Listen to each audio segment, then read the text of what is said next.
Good morning, Patriots. How are you doing today? This is Mike the Patriot coming to you live from the downtown metropolis of LaMonte, Missouri. I hope you guys are having a great day wherever it is you are at, because this is a day that the Lord has made, and I will rejoice and be glad in it. And that's the truth. Every day you wake up with breath in your lungs is another day to serve the Lord. The word of the day given by Marine in the Woods over on Rumble is Romans 7, 4 through 6. Make sure you blow the dust off your Bible today and see what God has to say to you. You start right there. Doesn't matter where you start. I always start in the beginning and read this page and that page until I get to the end where it says, if you alter anything in this book, God will give you the curses that are in the book. And then I start over. It's like a typewriter. Ding, flip it over, keep going. How many times have I done that? I couldn't even tell you. Been doing it for 20 years now. So I have no idea. But it gets it down inside you. If it ain't inside you, well, it ain't nothing. It's just an idol if it ain't inside you. Anyways, moving on. Let's get started with the show. I'm glad you all are out there. Thanks for checking in from C to Shiny Z. Do me a favor. Make sure you hit the thumbs up button, the like button, the share button, make sure the reaction button. Make sure that you comment. If you're watching this on the rerun over on Rumble, you can comment in the comment section. If you're watching it live, you can comment in the live discussion. Make sure you go and follow me on all the other socials. The links are in the description section because, well, you know, especially if you're watching me over there on the YouTubes, I highly recommend you go to Rumble. By the way, the link to the YouTube is not in the description section because I am not supporting YouTube. They can go pound sand. I'm still over there. I'm trying to get kicked off. Maybe today's show will be the one that does it. I don't know. But anyways, I see y'all checking in from all over the place. We got you checking in from Alabama. Let's see. Canada is checking in as usual. Florida's checking in. Louisiana. Another Florida's checking in. Pink, Oklahoma. Indiana's checking in. Kentucky's checking in. Mississippi, Alabama, Salt Lake City, Utah, Maryland, Baltimore, Maryland. My condolences. Got a good friend that lives in Baltimore right outside. Chicago's checking in. Got him checking in from Arkansas. From another one from Oklahoma. Confused Arkansas. Well, if I was in Arkansas, I'd be confused too. I mean, I'm kidding. Actually, Arkansas is a very, very beautiful place, especially in the fall or in the early spring when you drive. I mean, it's gorgeous country, really is. Pennsylvania is checking in today. Texas is checking in. So Wisconsin's checking in. They're coming in from all over the place, even across the pond, everywhere. I've been everywhere, man. Kentucky's checking. I've been in many of these places. There's only a few places I haven't been, the very northeast and the very northwest. Every other state pretty much I've been to. Louisiana, haven't been to Alaska or Hawaii. It's too expensive. And anyways, so I'm glad you all are out there as we're talking this morning. As we started, when I clicked go live on my show, gold was trading at $2,024. It's now up $2,027. Gold is spiking as we speak. Silver is pretty much staying the same, $24.75. Will it break 25 today? I don't know, but gold is on a rampage. So we'll see where that goes. Dow Jones Industrial Average is trading at $2.07 in the negatives. Nasdaq's at $14.05 in the negative, and S&P 500's at $7.55 in the negative. So there's you go. Now you know. And I don't know, that the gold thing has got me interested. That's pretty wild. We'll see if it holds or if they try to smash it down. The reverse repo this morning, I'm not going to pull it up. I don't have it pulled up so you can see it. Is pretty much flat. Yesterday it was at $865 billion. Today, 865.097. Today it's at 867.220. So it's flat on the day, but it's down from its high, and it's the first time in 3 years that in the last couple of days, that we have been below $1 trillion a day in the slush fund. That is the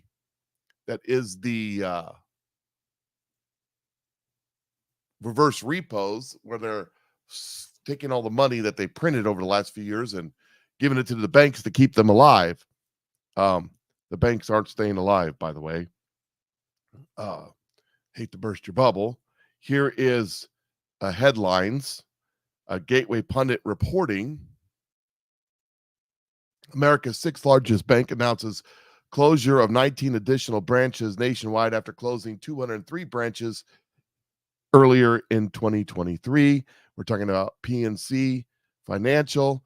Major U.S. banks are continuing their plans to shut down branches nationwide, resulting in a growing number of Americans being without access to essential financial services. America's sixth largest bank, PNC, has confirmed the closure of 19 more branches. Now, why are they closing these branches? Because they need to cut costs. They need to come up with some cash. They need to stop spending cash.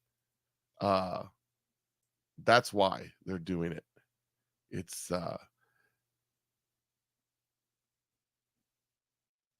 They're in trouble. That's why. Here's Zero Hedge reporting 64 U.S. bank branches filed to shut down in a single week. Are you affected? Big banks such as PNC Bank and JP Morgan Chase have filed to close several branch offices in multiple states amid troubling pattern of rising branch shutdowns in recent years. Between November 12th and 18th, several banks to close branch locations, with PNC Bank with the most filings, according to data from the U.S. Office of Comptroller of Currency. Pittsburgh-based PNC Bank filed for 19 branch closures, 5 in Pennsylvania, 4 in Illinois, 3 in Texas, and 2 each in Alabama and New Jersey, and 1 in Indiana, Ohio, and Florida. JP Morgan Chase followed closely with 18 filings, 3 in Ohio, 2 in each in Connecticut and South Carolina, and 1 in each of 11 states, including New York, Florida, Illinois, Florida, and Massachusetts.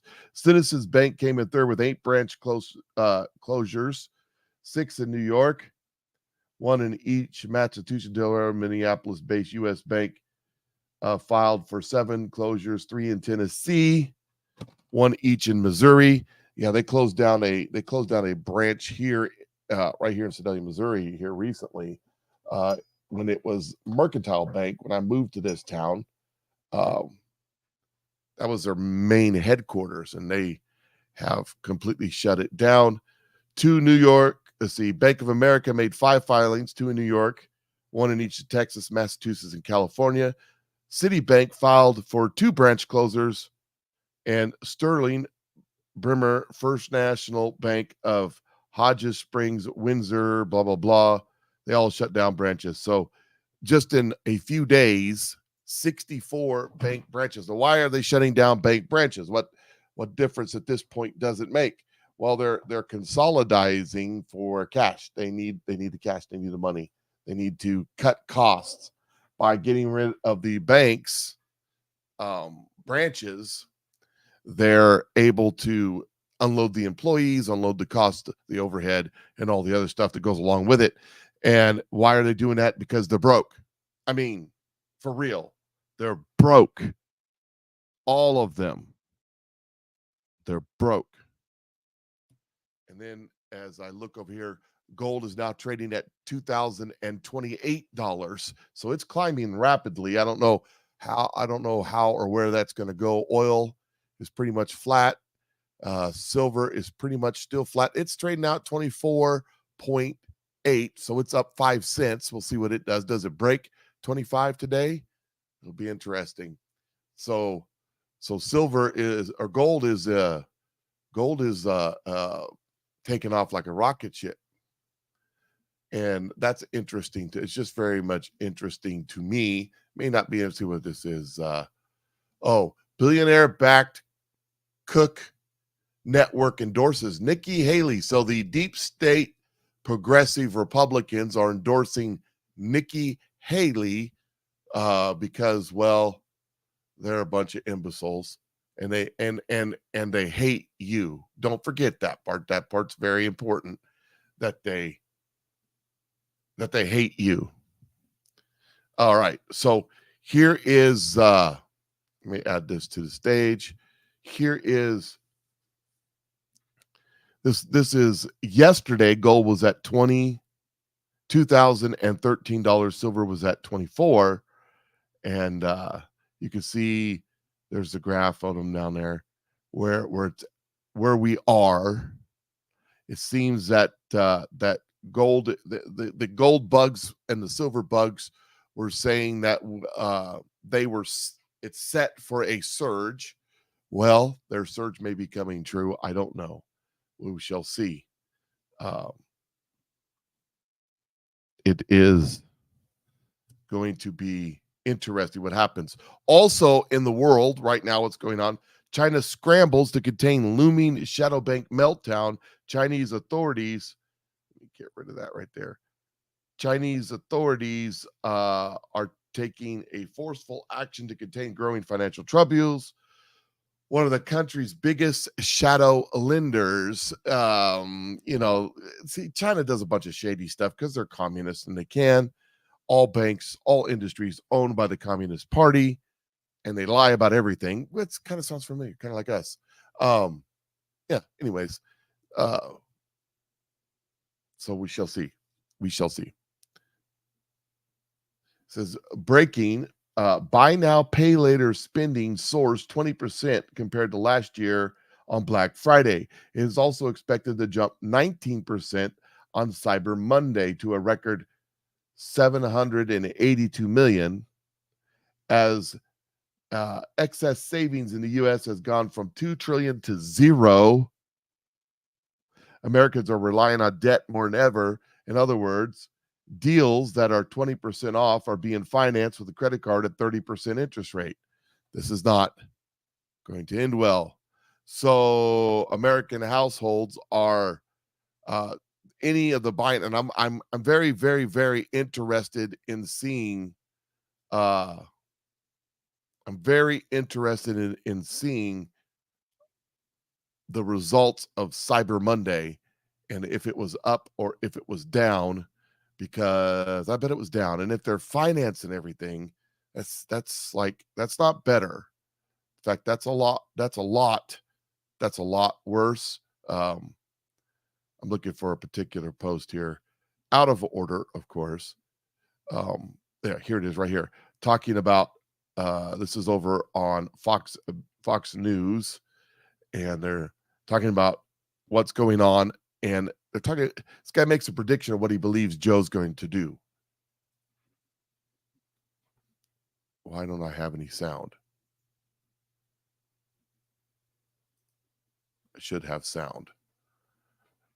Okay.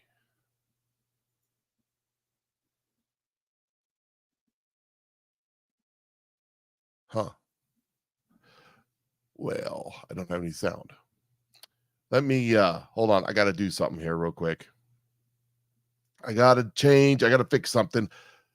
Technical difficulties.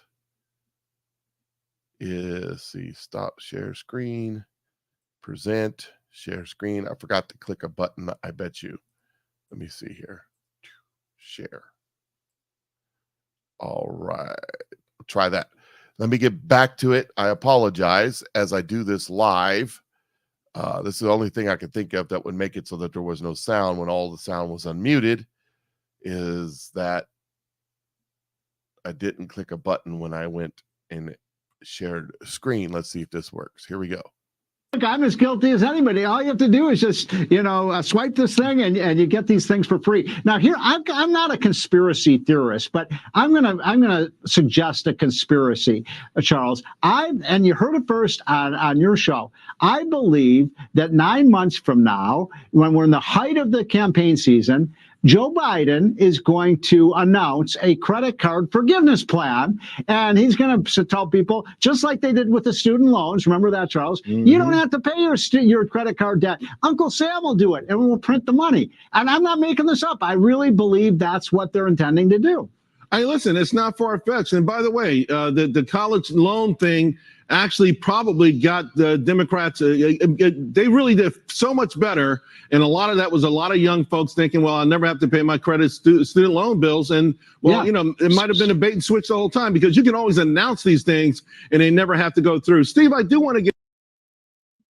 So they're thinking that Joe's going to pay off everybody's credit card debt. No, Sarah, just Sarah. No. Collapse of the financial system. Yeah, it'll be great. It's a bank. It is actually a brilliant move. It's a reverse bank bailout. By paying off all these credit cards, if the federal government, just like the federal government paying off student loans isn't for the student. It's a bailout to the banks. Who gets the money? These banks are insolvent. They're going broke. So if the federal government gives them a bunch of cash to pay off credit cards, well, that's all. Are they going to write me a check? Because I sold all my businesses and paid off all my credit cards. So I did the right thing. Do I get a check? No. You do the right thing, you get punished. You do the wrong thing, you get rewarded by this government.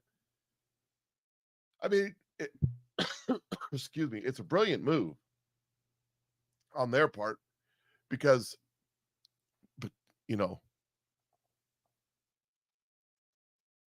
it bails out their buddies.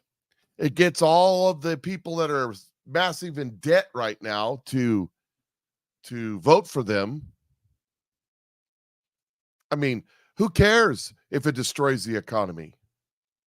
Who cares if it yeah. So we'll pay off all your credit cards, to do you a favor, to help you. We're gonna help you.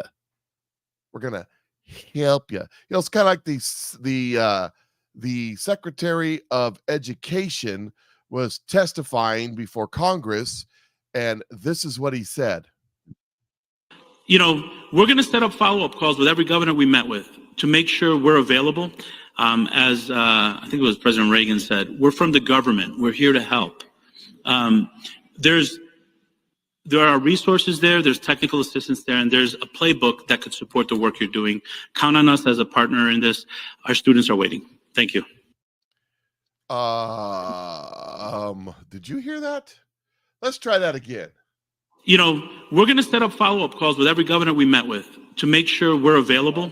As I think it was President Reagan said, we're from the government. We're here to help. We're from the government. We're here to help. You keep using those words, but I don't think you know what they mean. when my business in 2011, a tornado came through the south side of Sedalia, Missouri, and took out my little car lot, and it was pretty devastating. And hit the wrong button here. Hold on. There we go. And I don't know, it was 3 or 4 days into it. My brother, if he's watching, he was there. He can verify this. This dude walks up in khaki shorts, blue shirt, and a lanyard with a bunch of badges and all this stuff on there and a clipboard. And he literally said, "I'm from the government and I'm here to help." It was a FEMA representative. And now they didn't want to help and they didn't want to give us any money. They just wanted to know how much damage we had. And to which my business partner responded, "All of it." It was a mess at the time, but that's a true story. That did happen. But this guy is invoking Ronald Reagan. And like I said, you keep using those words, but I don't think you know what they mean. That's not what Ronald Reagan was referring to. Ronald Reagan was not saying that the government's here to help. No, Ronald Reagan was saying this. The 9 most terrifying words in the English language are, "I'm from the government and I'm here to help." Ronnie was saying that government isn't the solution to our problems. That government is the problem. In another instant, that's exactly what he said. Right here. In this present crisis, government is not the solution to our problem. Government is the problem. It is time to reawaken this industrial giant, to get government back within its means, and to lighten our punitive tax burden. And these will be our first priorities, and on these principles there will be no compromise. See, Ronald Reagan was not a fan of government. Government isn't the solution. Government is the problem. It's government that's causing. Hey, do you know, I don't have the article, but I heard about it yesterday on Newsmax. There is a court case going before the Supreme Court the next week or so. This court case was about a guy who did some nefarious things with security tradings. He was busted by the Federal Trade Commission. He was charged a bunch of money. Well, he appealed on the grounds that the Federal Trade Commission does not have constitutional authority to enact any law or pursue any charges against anybody, because the Constitution doesn't give the government those rights. And it's gone to the Supreme Court. The Supreme Court has hinted that it's leaning towards this guy who did some bad things. And if the Supreme Court rules in this case in favor of this guy, it will effectively declare all ABCs unconstitutional. That's a big deal. We'll see how that goes. What was it about December victory? I don't know. We'll see. We'll see what happens. If they odds are, if they hear it this week, we won't get a ruling from them till springtime. That's usually how it happens. But wouldn't it be interesting if all of a sudden all of the ABCs are declared, talk about cleaning out the swamp, unconstitutional?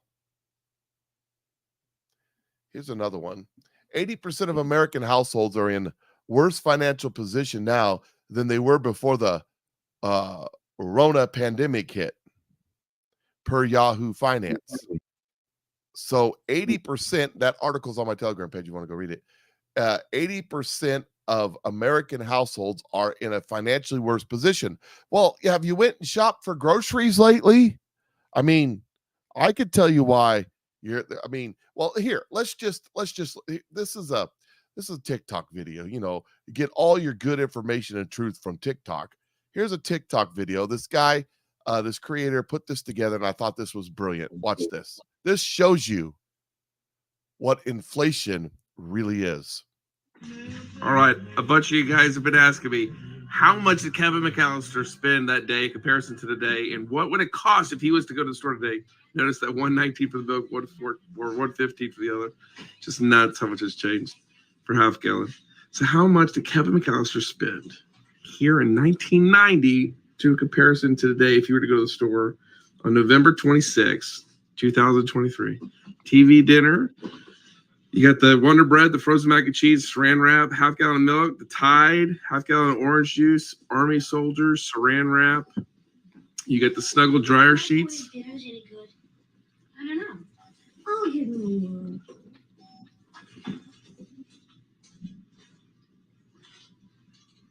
For the kids. Hold on, I got a coupon for that. It was in the paper this morning. So $1 off. Give yourself $1, guys. 1983. 1983 to today. 1983. He bought all that stuff. It cost $19.83. Just a guess. Just a guess. What do you think? If you've seen this already, don't comment. But just a guess out there, what do you think those items that he purchased for less than $20 would cost today? Anybody want to guess? I'll play the rest of the video in a second. I'm giving you all a chance to guess. How is it that inflation? They want to keep inflation at 2%, at 2% a year. Roman says $50. Matthew Heron says $55. Cheryl says $60. We got $40. $70. Who's going to be the closest without going over? $75. Yeah, you guys are putting your $85. It's amazing to me. Inflation at 2% a year, they say, is where it is. But understand that inflation at 2% compounding is doubled in 10 years. 100,000 pesos, Aaron says. I don't think you got enough pesos, man. Are we talking Mexican pesos or like Argentina pesos? Because it would be 100 million Argentinian pesos. Anyways, so you guys are putting all kinds of stuff out there. 56, 125, all good guesses. Let's see if how much he spent. Here we go. Yeah, so I broke it down. $4.50 for the orange juice, $4.50 for saran wrap. TV dinner, couldn't find the exact same one, so we did $5 for that one because it had the food on the side. $13 for the Tide, $3 for the Wonder Bread, $3.50 for the frozen mac, $4.60 for the milk. You got $8.79 for the dryer sheets. You got $8 for the toilet paper, and you got just shy of $9 for the toy soldier. What does that come down to? The grand total is $63.73. Add on tax $5.25. And they put it together, you get $68.99 rounded up a penny. So $68 after your coupon today, guys. $69. That's how much it cost in 2023. Whoever guessed around $70 is close. That's a 250% increase. $70 for what would it cost you? $20. But everything's fine.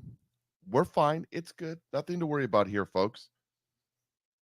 The economy is doing fantastic. Bidenomics is working. It's working, ladies and gentlemen. It's doing exactly what it's intended to do. The medium house. I didn't look this up. Somebody go to Google real quick and tell me what the medium cost of a house across the United States in 1990 was. I bet that number will shock you too. Here you go. Caution. Housing defaults have just reached the highest level since 2023. What does the winner get? The Price is Right. A Patriot bunker. Yeah. Okay, Aaron. Yeah. Whatever you want to provide, Aaron, that's what the winner gets. The winner gets an applause. Wow. Median cost of a house, did you look that up, Carol? She says $160,000. Medium cost. Barbara says 75. What's the medium? Not a guess. I want you to look it up on Google. Tina says 150. I think it's probably in that neighborhood. So $150,000, $160,000. It's $450,000 right now for a medium price of a house.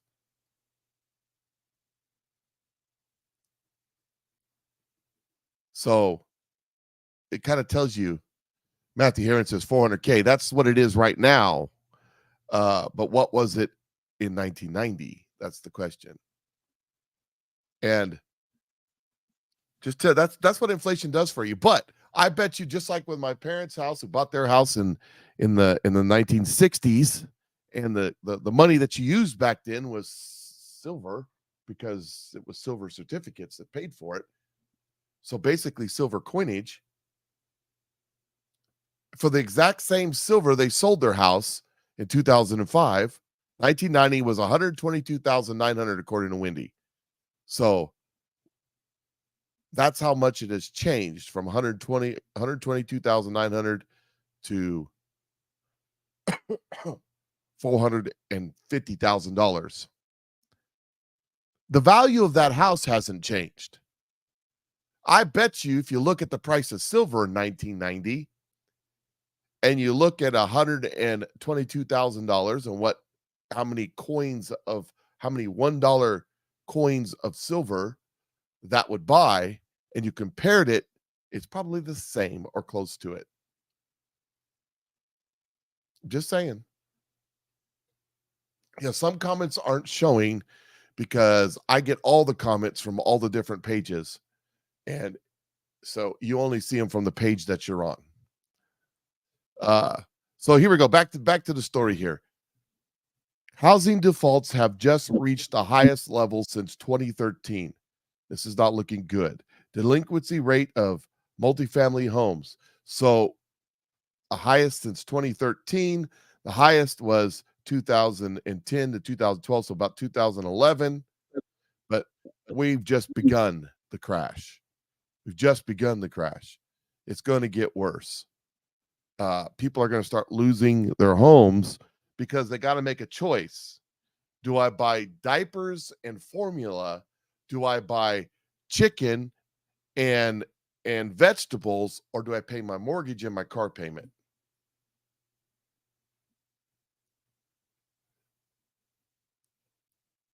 That's where we're at. And of course, we talked about this.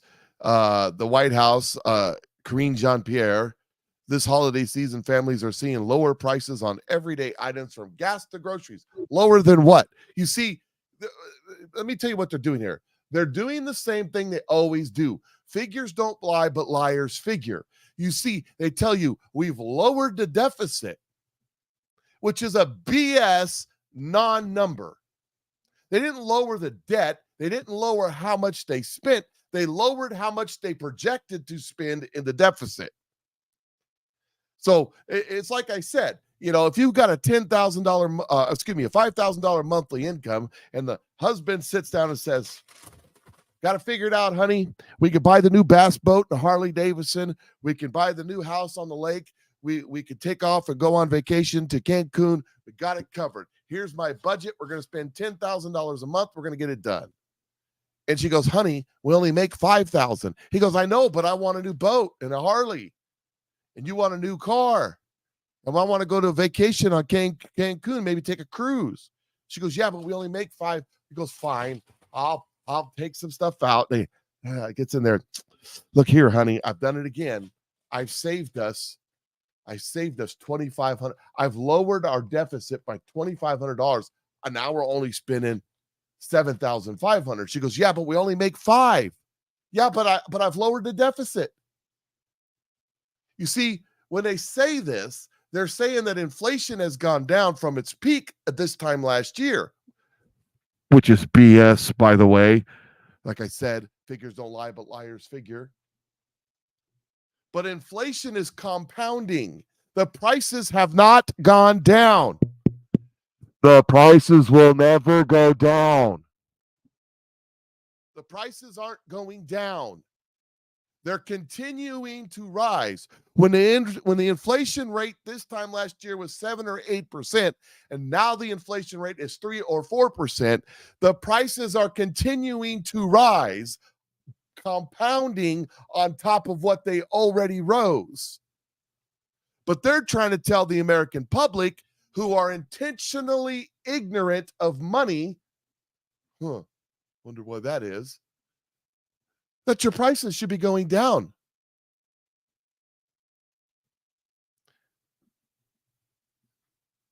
So she says this holiday season, families are seeing lower prices on everyday items. To which this other guy, Mr. Callahan over here, so Bloomberg shared some evidence of the cost of living crisis many Americans face today. Since 2020, since they stole the election, groceries are up 25%, home values are up 42%, electric bills are up 25%, natural gas is up 29%, rent is up 20%, used cars are up 35%, car insurance is up 33%, child care is up 32%. Food at restaurants, chicken dishes are up 32%, burgers are up 23%, pasta up 14%, and pizza's up 17%. That's right. If you go over to Little Caesars to get a cheap $5 pizza, will now cost you $7 or $8, depending where you are. Meanwhile, instead of addressing the problem, the government is worsening it and choosing to gaslight the public by saying this Thanksgiving was the fourth cheapest ever. That's right, ladies and gentlemen. Don't you know, you dummies? This was the fourth cheapest Thanksgiving ever. You know how I know? Joe told me so. Well, this past week, as Americans gathered around their own kitchen tables for Thanksgiving dinner, that was our goal, to give them a little more breathing room. And together, we made progress. You know, from turkey to air travel to tank of gas, costs went down. They went down. Now, the people making a lot of money, that doesn't matter a whole lot because the costs are relatively small compared to wealthy incomes.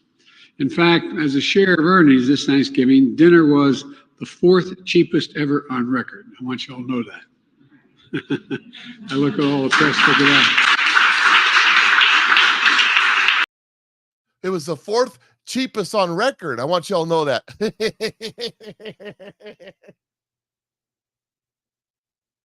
You know how they got that? Because figures don't lie, but liars figure. Listen to what he said. Listen to what he said. Listen. On record. I want you all to know that. Making a lot of money, that doesn't matter a whole lot because the costs are relatively small compared to wealthy incomes.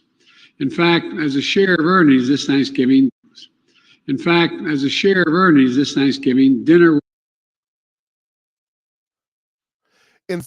a share of earnings,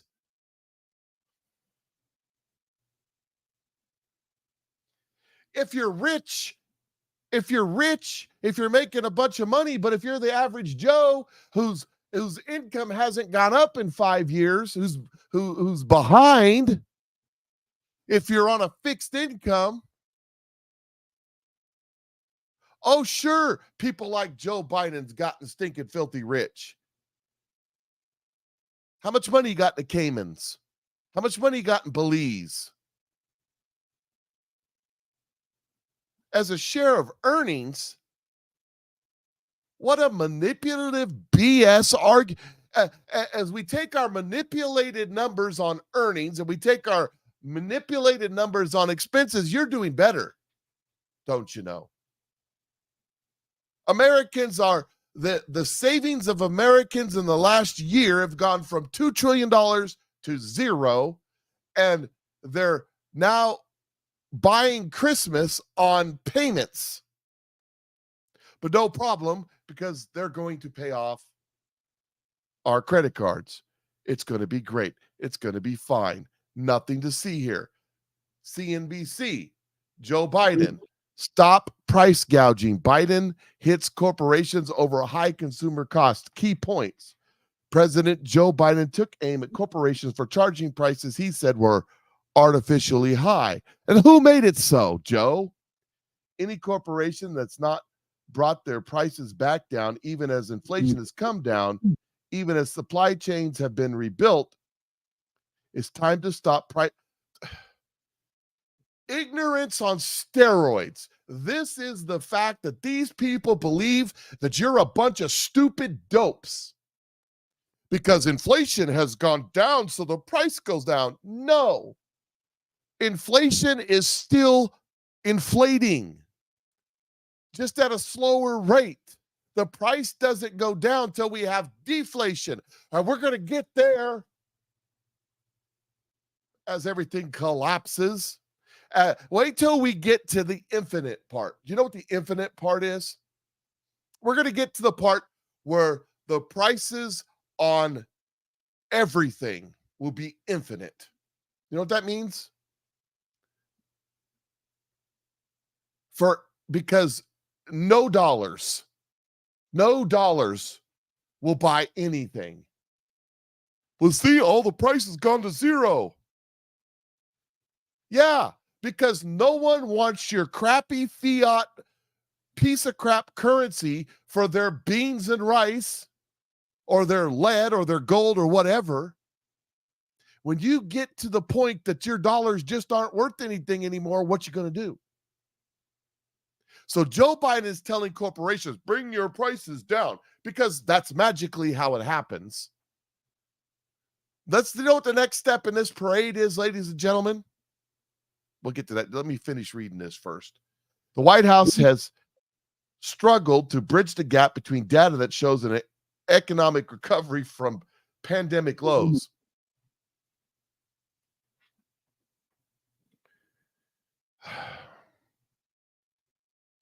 That shows recovery from the pandemic lows when government forced all businesses to shut down and there was zero economic activity, and the government stimulated us all with $600 checks.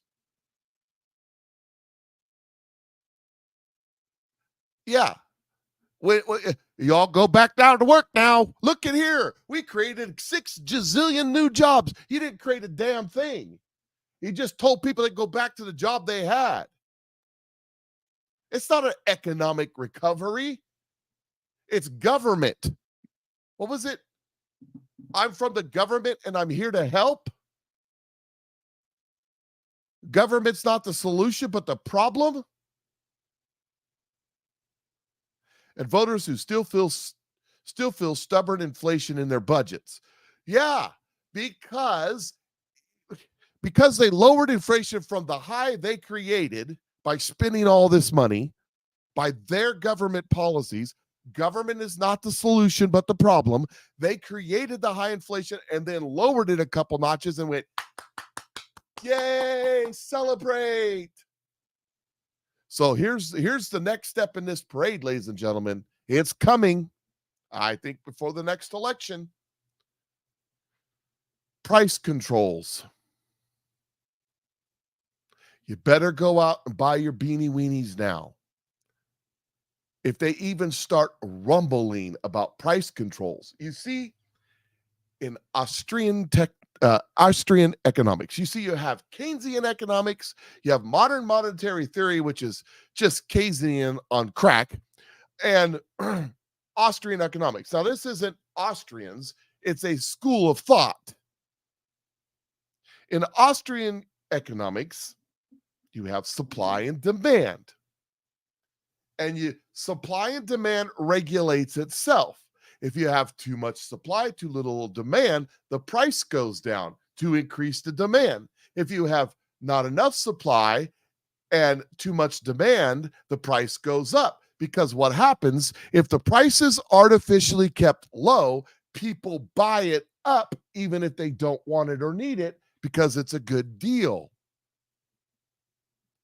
Have you bought that last can of Beanie Weenies? Listen to what I'm saying. If the price is artificially low, look, in Sedalia, Missouri, we got a charity. It's supported by all the churches. It's a food pantry.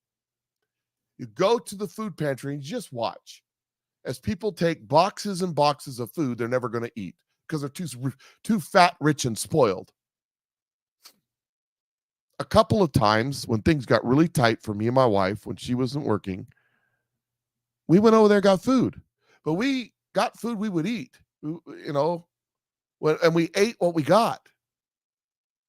Do you know how many times at my car lot that I repossessed a car and in the trunk was rotting food from the food pantry? Well, I ain't going to eat that crap.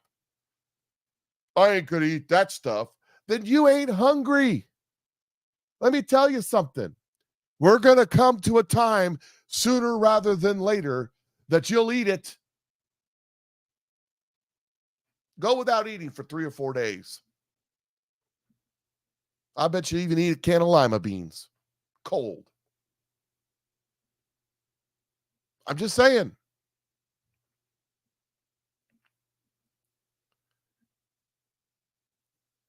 You got to regulate the supply of things, and the way that you regulate supply of things is through price. If there is great demand, say, I don't know, a collapse of economy, and the grocery store is running out of groceries, and the grocery store man says, we're not taking credit cards, we're only taking, Ronald says, I won't eat lima beans. Don't eat for 3 or 4 days. And the only thing you have to eat is lima beans. The grocery stores can artificially raise the price of that last can of lima beans from 68 cents to $12.90. And Ronald will say, I ain't paying $12 for a can of lima beans. But the next guy who's hungry, you say, I got to eat something. You see, but if the can of lima beans is 68 cents, Ronald might say it's better than nothing. And he'll buy that can for 68 cents, even though he doesn't intend on eating it. So the next guy that might eat that can, it ain't there. It doesn't exist. People bought it all up. If you artificially put price controls, as this is indicating, then the only way to regulate supply is through rationing. So with price controls comes rationing.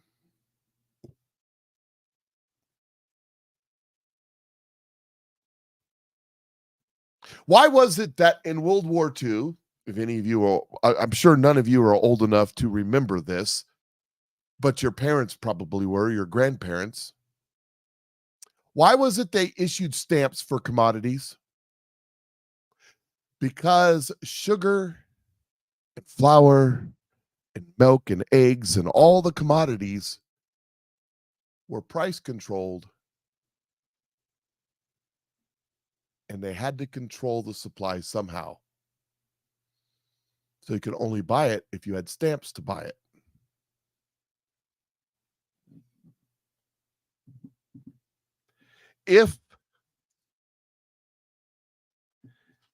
If they put price controls, if you hear them start talking about price controls, that is the time to go out and get what you can get while you can get it at any price. Because if there are price controls, it won't matter because there won't be anything to buy. What difference does it make if your can of lima beans costs 68 cents as opposed to $12.90 if there are no lima beans to buy? If you walk into Walmart and the grocery shelves are empty, but the color TVs are still there,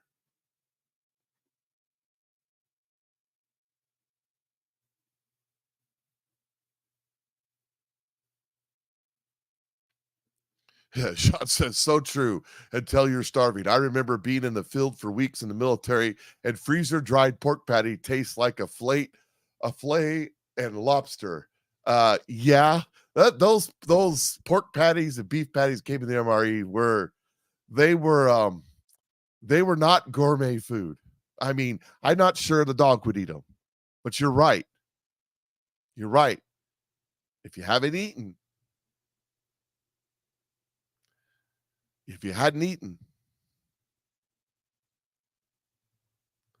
you'll want to eat. That's for sure. You're right about that one. Like I tell my story about the cold grits.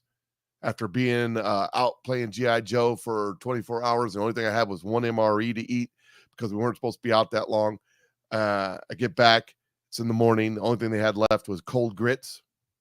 And those were the best darn cold grits I ever ate in my life. Those were good cold. So I thought sometime, as we got back to the real world, and I'm going through the mess hall, and I thought, well, the grits were good then. I'll try them again.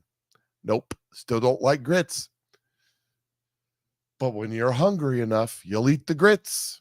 You'll eat the stuff that you won't, maybe you won't eat. I know I'm on the subject for a lot longer than I intended to be, but that's okay. Colonel Douglas McGregor.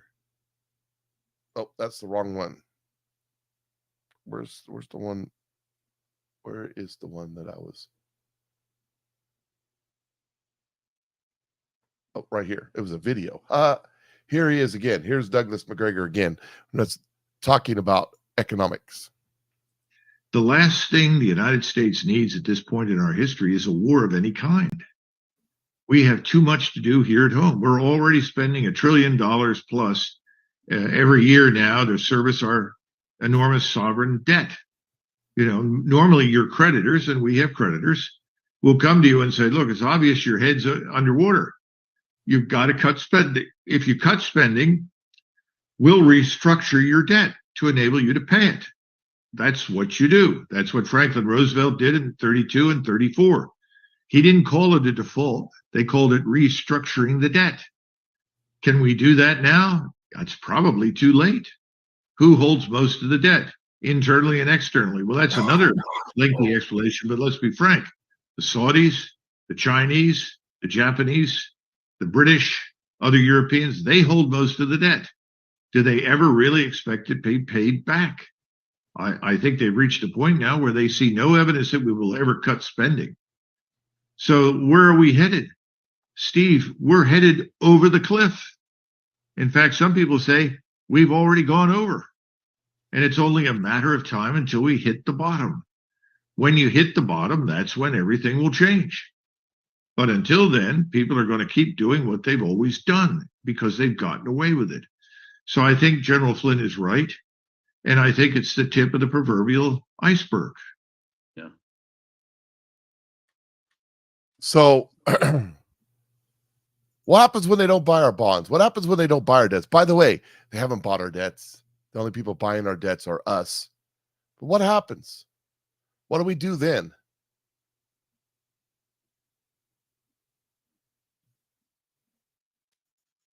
No matter how paranoid or conspiracy-minded you are, what government is actually doing is worse than anything you can imagine. Just remember that. Just remember that. And I don't think we've gotten even close to the bottom of all this. I don't think we've even got close to it.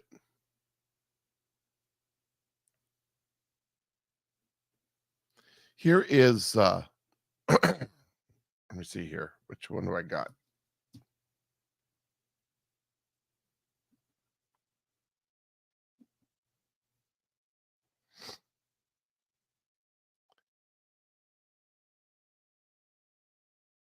Okay, I already played that one.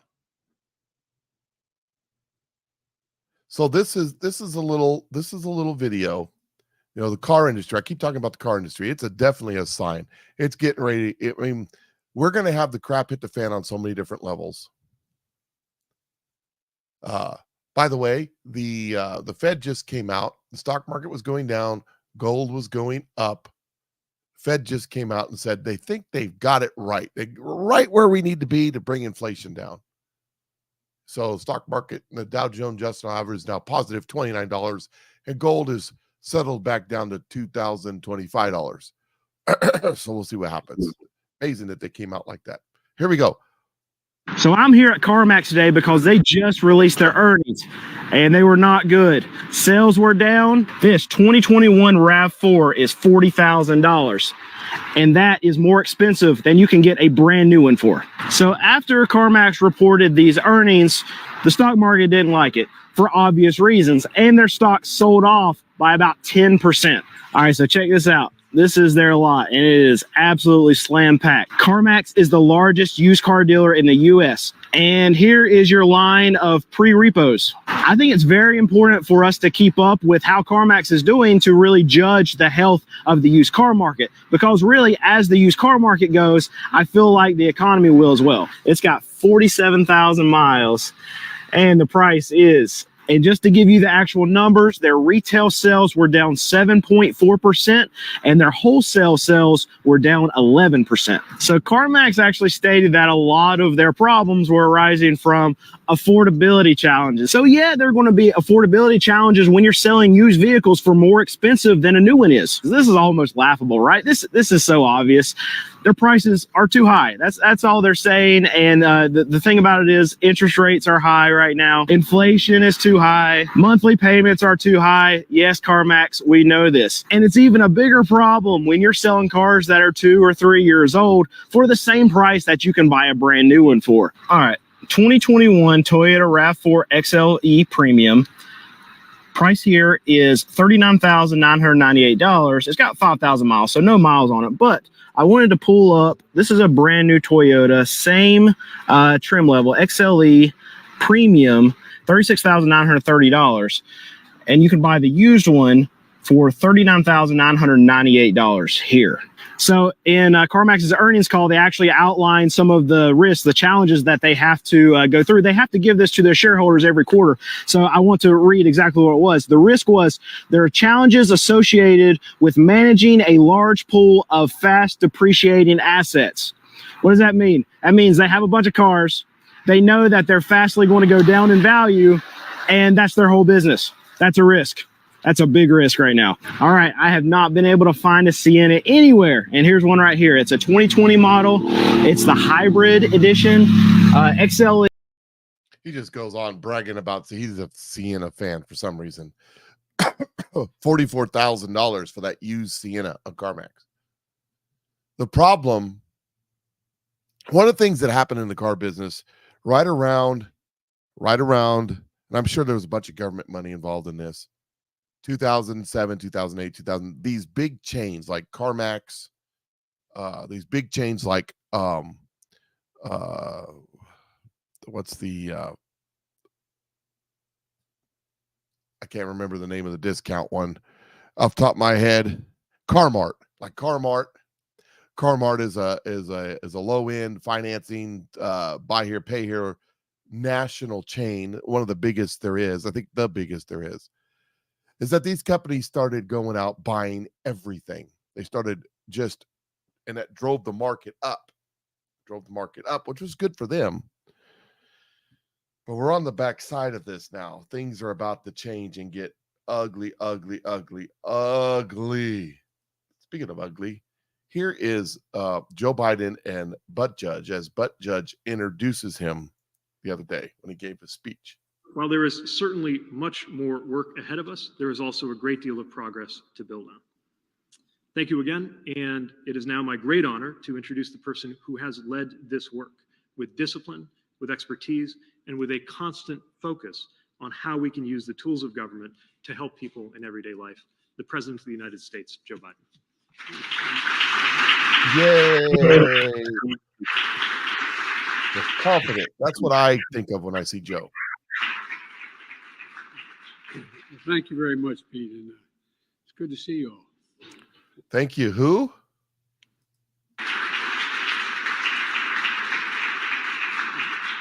Well, thank you very much, Pete. And it's good to see you all. Beating in a? Well,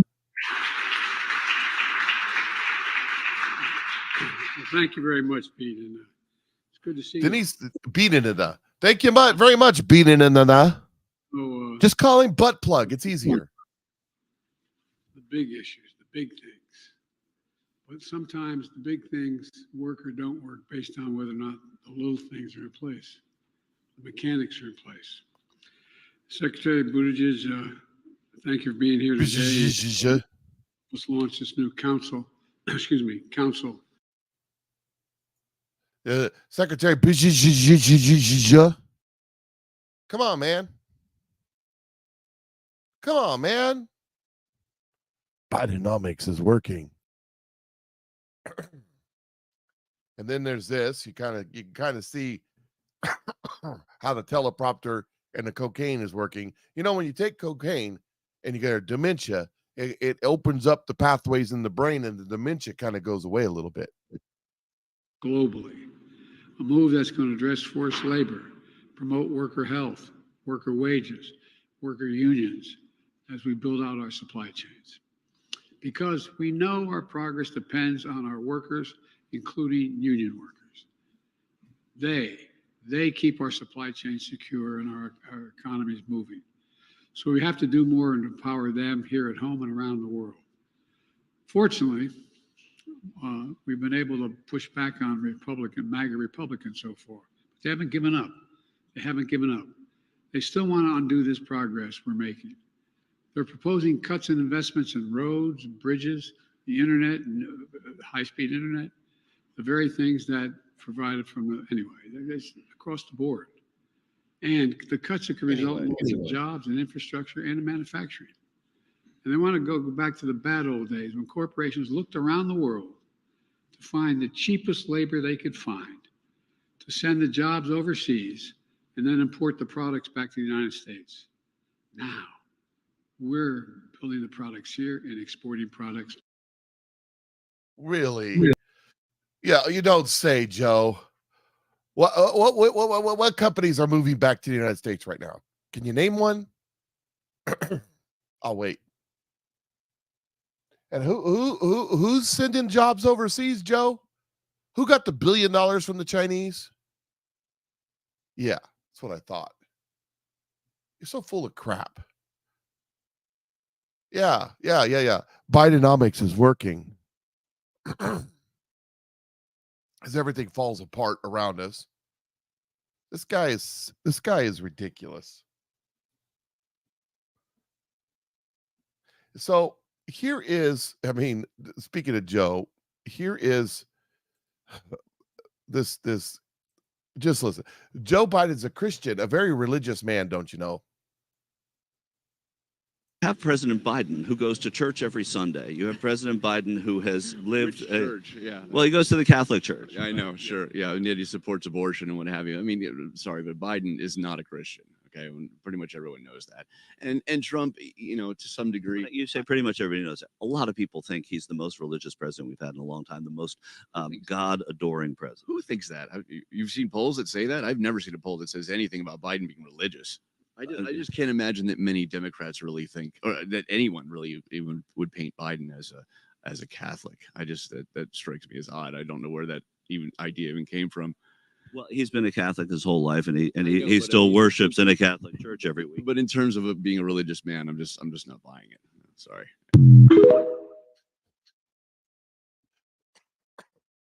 He worships in a Catholic church he worships. Does he? Does he? Every weekend he's in a Catholic church. We don't even have pictures of that. You know that if that's something they want to put out there, we'd have pictures of it. But he can't put pictures of that out because his leftist commie friends would not appreciate it. Yeah, he's religious. He worships. Who does he worship exactly? Which God? Because I got to call BS on that one too. So here is Fox Gutfeld talking about Thanksgiving dinner, Biden's Thanksgiving dinners. American Hair and Grooming Institute say that hair gel in mousse has skyrocketed by 45%. How have you been able to cope with this? Where's the beef? It's up 30%. Got milk? That's up 20%. Poultry, that's chicken. Thank you. Yeah, that's up 30%. Lumber, that's a nice way of saying wood. That's up 25%. Iron and steel, 50%. Wow. You're talking about getting nickel and dimes. Nickel's up, Dana. Rubber's up 45%. Use those for car tires. Cotton, which is Greg's suits made out of, 20%. Coffee's up 40%. So oil, back in the day, $37 a barrel, now $75 a barrel. So everyone's wondering why things are expensive. Your house, your appliances, rental costs, college tuition, everything's expensive. And then they're telling you it's not that expensive. So they're insulting your pocketbook and your integrity. It's not going to work, Bidenomics, and I'm looking at you, Harry. Yeah, in your face. What about Maybe that? go on a bridge and protest. Just for the record, the last time people voted, we won. Did you Well, according to the well, media. never mind. Up next. Last time we stole the election, we won. Really? Sure you did. Okay, we'll go with that. So the economy is not doing well. Doesn't matter what they say. Doesn't matter what they say. You know, it's kind of like this. The problem is who Joe Biden's talking to, who Karine Jean-Pierre, the first lesbian black immigrant of color to ever serve in the White House ever, forever, is that they're talking to a specific group of people. These are Democrat voters who are ignorance on fire, who are manufactured ignorance. They are intentionally created to be dumb by their own party. Like, for example, this guy. I think that Trump is just as dangerous, if not more dangerous, than Hitler. Yeah, absolutely he is. I would say that Trump is very authoritarian. I think it was extremely authoritarian how Trump he raided Biden's home, and then he gave him 4 indictments, and he just said that like Biden is the biggest threat to American democracy, and like democracy's on the ballot. Like it's extremely just authoritarian to do that, right? I would agree with that. Yeah. Yeah, definitely. And I mean, it's just also like extremely authoritarian to like, you know, put Biden's family business, they put it on the stand, like to dissolve his family business, you know, their business selling art and information to China. Right. Very authoritarian. I'll agree with that. What if I told you that those were all things that Biden's done to Trump? I would say that you may have participated very much like Trump had done, trying to manipulate a situation to say things that sound agreeable and aren't agreeable and that sort of thing. And I would say that he's gotten into your skin.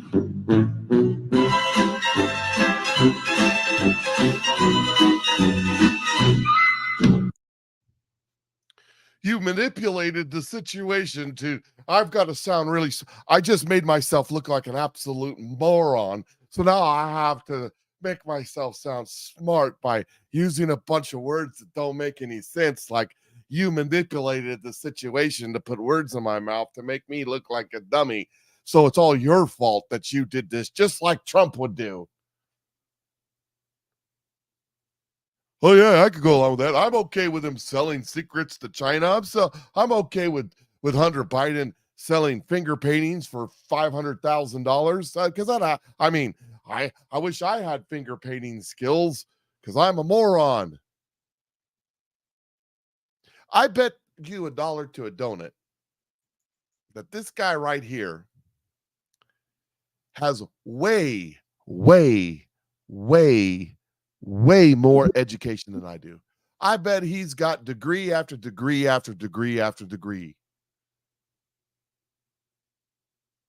And the only degrees I have is 98.8 degrees.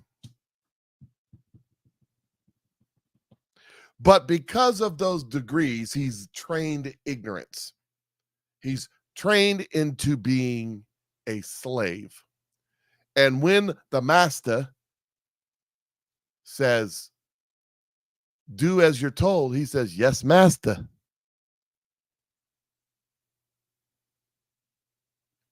And he cannot let anything into his brain other than that which he's been trained to believe. He can't allow anything new in because it's like Ronald Reagan said in another quote of Ronald Reagan. I should have pulled this one up.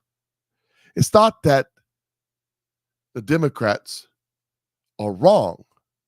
It's that they know so, or not that the Democrats are ignorant. It's that they know so much that isn't so. They're not able to fit any more in. You know, sometimes you need to be brainwashed when you're dirty, when your brain is dirty. And that's where we are right now. Here is the former White House doctor, served under Obama and Trump. And this is what he says about Joe.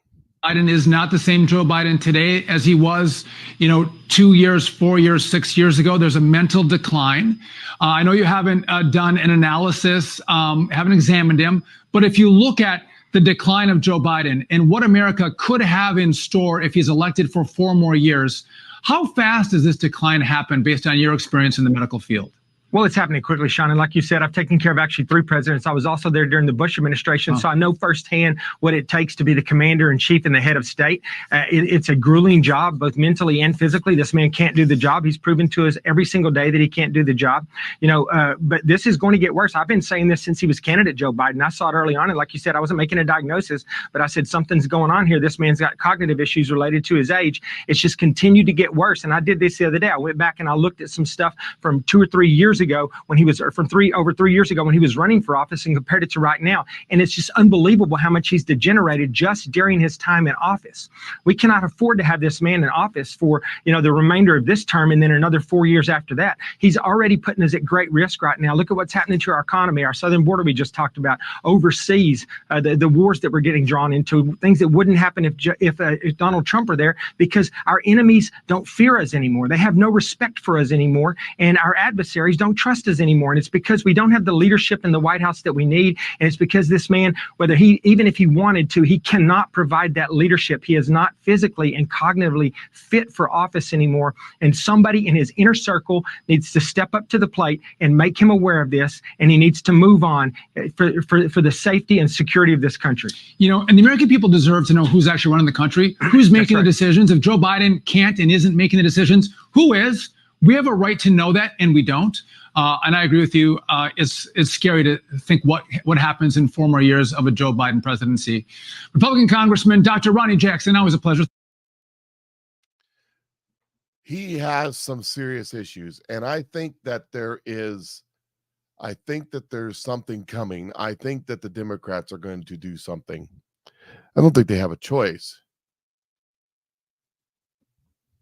Joe Biden, in a PBS NewsHour interview the other day, basically waved his hand and said, polls don't matter anymore. Because polls don't matter when you cheat. Who cares what the people say? I played the video last week of the Morning Joe team basically lamenting the fact that the mega Republicans are ran by their base, and how Democrats, they blow smoke in their base's face and say, we'll get back to you later. How dare the average normal people? That's literally what they said. How dare the average normal people be in charge of their government? How dare they? What right did they have? Changing the subject here just a little bit. Where is it at here?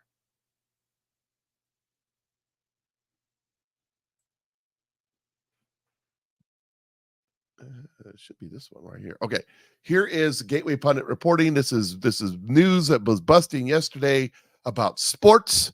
They've changed the name of the Washington Redskins.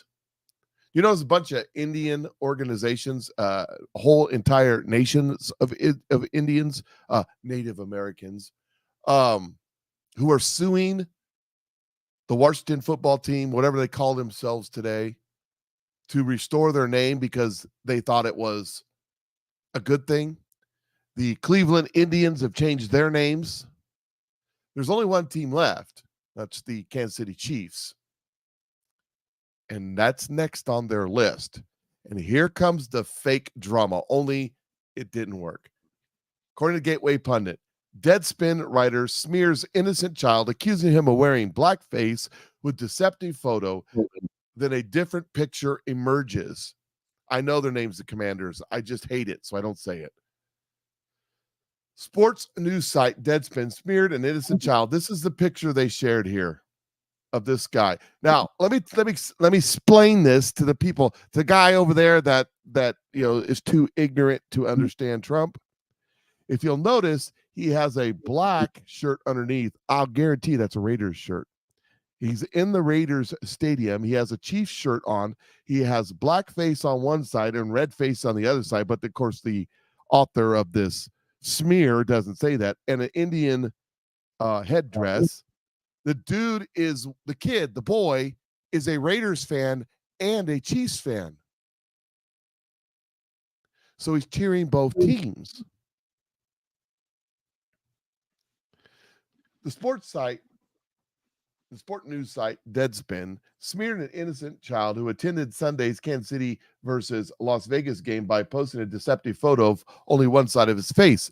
The little boy, who looks to be 10 years old, attended the Kansas City Chiefs game with team colors, black and red. The Chiefs colors are not black. They're red, gold, and white.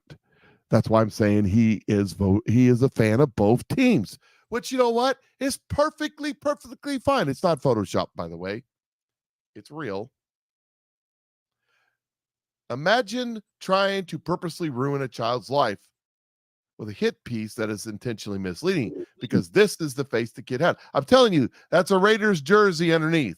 He likes both. The kid likes both teams. Good for him. He's got an 87. That's Kelsey. That's Kelsey's shirt. So he probably a Taylor Swift fan. He's a kid. Let the kid be a kid. Let him enjoy what he wants to enjoy. Got to make everything about politics. The NFL needs to speak out against the Kansas City Chiefs fan in blackface, native headdress, Deadspin.com, Roger Goodell. The kid is not wearing blackface. This is context. The Deadspin article is purposely deceiving, as several fans in attendance noted. The other half of his face is painted red. So Deadspin writer Corin Phillips went after an innocent child and accused him of hating black people and Native Americans at the same time. It takes a lot to disrespect two groups of people at once. But on Sunday afternoon in Las Vegas, the Kansas City Chiefs fan found a way to hate black people and Native American people at the same time. How is dressing up as a fan of the Kansas City Chiefs with a Warriors headdress on, hating Indians, hating Native Americans? What kind of doggone logical hoops do you have to jump through? Phillips also asked who taught that child that what he was wearing was appropriate, as if it's any business of what another person's child wears. The image of Chiefs fan in blackface wearing native headdress during a road game leads to so much unanswered questions. Because he is a hometown team fan. That's why he had black on. Chiefs colors are not black. Why did the camera person give this fan attention? Why did the producer allow that camera angle to be aired at all? How dare he? I'm triggered. I'll tell you what this is all about. This guy doesn't give a rip. This guy is a paid stooge for the government, because the next woke culture, the next cancel culture, they're going after the Chiefs. Got to change their names to the Kansas City barbecue or something. I don't know. Let me tell you something. If you're in the Kansas City area, you need to throw an absolute tizzy fit over this. Do not change the Chiefs' name. It's a proud heritage. A proud heritage. You know that when all this controversy was happening, the NFL was trying to get the Chiefs to stop their war chant. What's their war chant? It's the fans in the crowd going, you've heard it in the Super Bowl. Oh, we can't have that anymore. You know what the fans did in Kansas City? They did it anyway. They gave up on that one.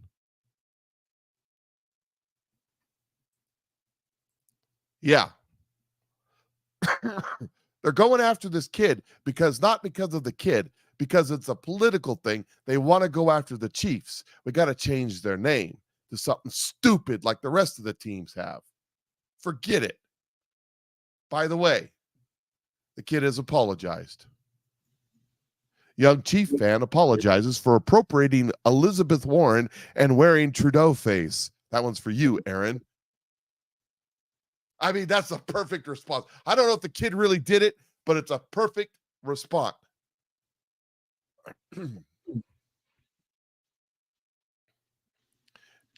It's a perfect response.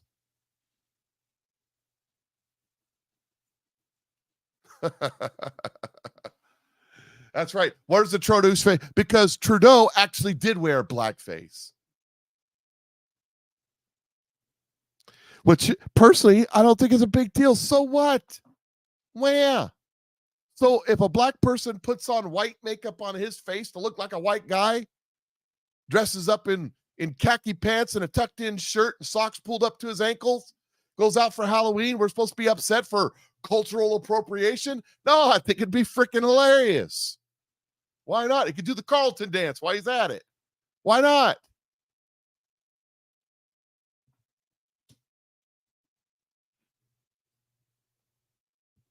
You know? How's that song go? To be loved by anyone. You know, it could, why not? But no. Everybody's got to be all upset. Cultural appropriation. Who cares?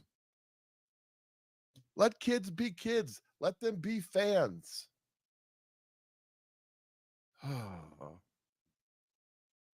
These people are ridiculous. Ridiculous. So here is, we're changing the subject. Hey, since I'm changing the subject, do me a favor. They still got their Black Friday sale going on. Not the same kind of stuff they had yesterday, but there's stuff going on. Let's talk about this for a second. They've got some stuff going on if you want to sign up to become a marketer. They call it a social marketer. If you want to become a marketer, this product, post on Facebook, and a lot of people are selling it real good on the TikToks and on Instagram and all this stuff. Anyways, there's ways to do it. There's people that can train you.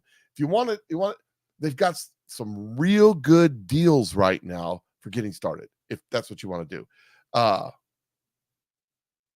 But do me a favor, check out the liquid biocell. This stuff is a game changer.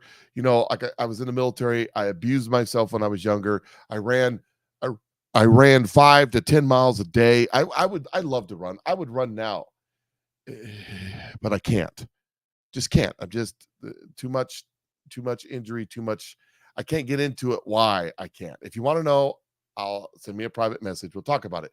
But I can't. Maybe I'll talk about it over on my locals page, because this doesn't treat or cure any disease. But what it does do is it improves your joint mobility and lubrication. That's what I'm talking about. Supports cardiovascular health, improves skin hydration, firmness, and tone. Does it with a collagen HA matrix technology that's one of a kind. There's nothing out there like it. The combination of goodness that's in this is what makes it great. Yes, there's other collagen supplements on the market, but none of them can claim to do what this one's done, with multiple studies, double-blind studies, multiple patents around the world. It's sold in countries all over the world. They have a worldwide marketplace if you get into get involved with a company like this marketing these products. Yes, you could buy it in Canada. Yes, you could buy it in Australia. Yes, you could buy it in Great Britain. Yes, you could buy it in the European Union. Yes, you could buy it in all bunch of other countries. I think you can even buy it in Russia. But some of these countries have way stricter rules about what you put in supplements. I'm just saying. It's the same stuff. You can also buy, don't forget the OVA. The OVA is a game changer for people over the country. It helps the ladies in leveling out the hormones throughout the month, which helps with the normal symptoms of PMS and normal symptoms of menopause. And it's changing the game for hundreds and hundreds of women who watch the Patriot Mike show. And I know because you're messaging you don't message me and talk about these sort of things. You message my wife and you tell her how great it is and how much that product has changed your life. Things like how much energy you have, how much clarity of thought you have, how much it's helped with the bloating and cramping and all that kind of stuff. And I can't talk to you about it from experience, but these ladies can. And so you need to give it a try. And all you got to do is go over to the Patriot Mike Show fan page, pinned post where my wife's eating the chocolate sauce, makes your pants fall off. Comment that you want to know more. We'll send you a link. It'll save you a few bucks off your first purchase. That product she's taking, I've lost 15 pounds before Thanksgiving. I'm sure I put it all back on Thanksgiving.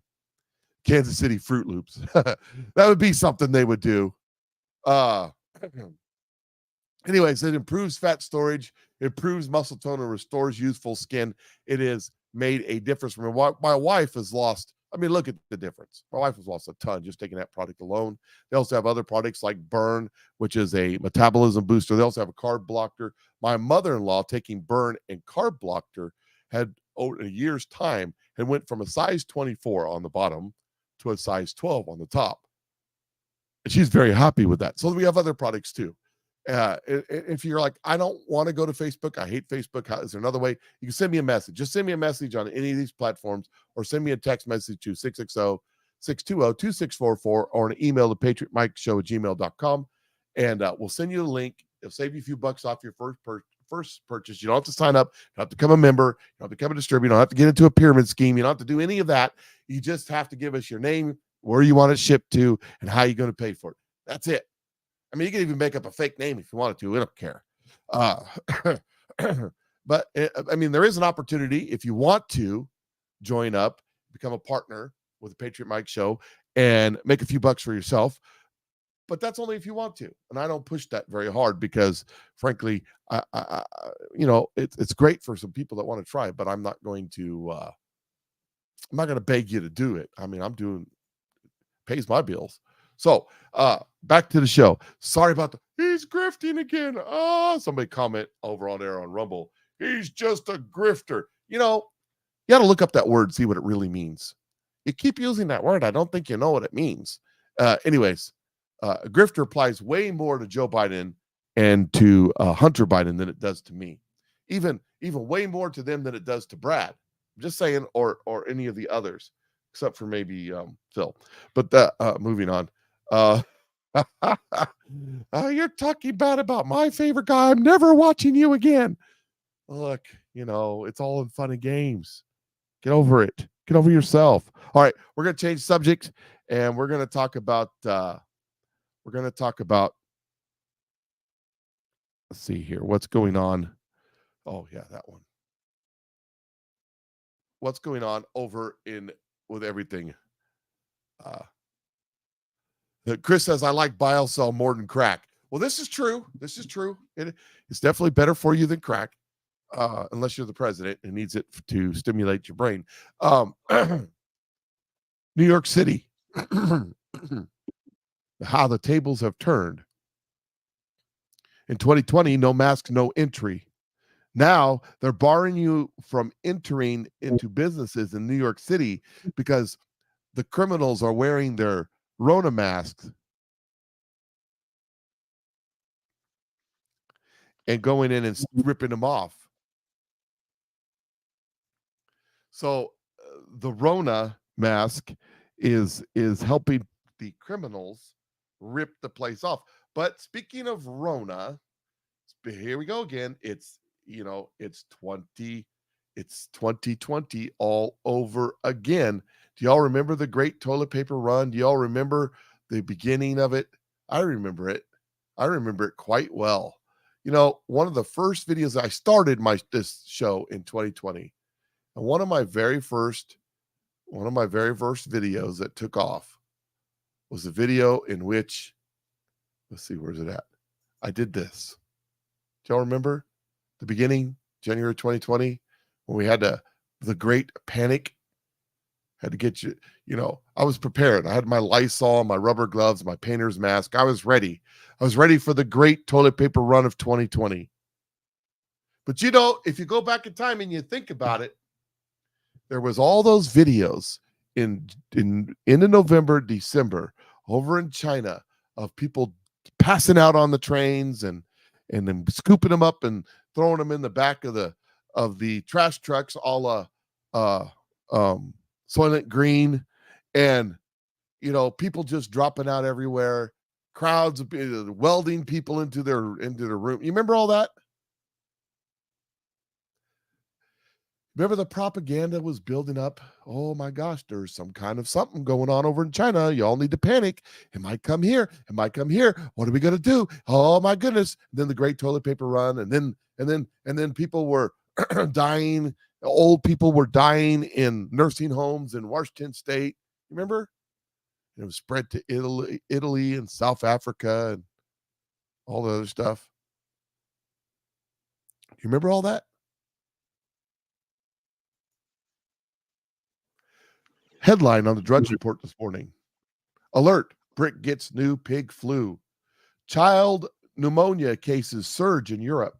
Fears outbreak in China could spread. Hazmat workers defect streets. News at 11. Everybody get your, oh my gosh, everybody panic. We need to panic. It's time to panic. Panic. Panic. It's time, ladies and gentlemen. We need to panic. Y'all remember? It's coming. What are you going to do? What are you going to do when they come around? This time, ladies and gentlemen, all my Never Trumper friends, all my friends who fought really, really hard, these are great patriots, by the way, in my neighborhood, who fought really, really hard against the Rona, against the mask, against the shutdown, against the pokey doke, all that stuff. They fought really hard against it. We actually succeeded around here in this neck of the woods.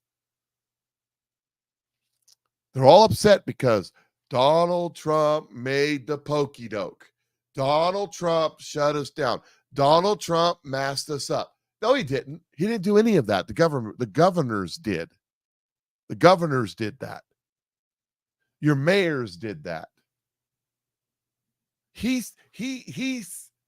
stayed out of that and said it's not the federal government's job, which it is not.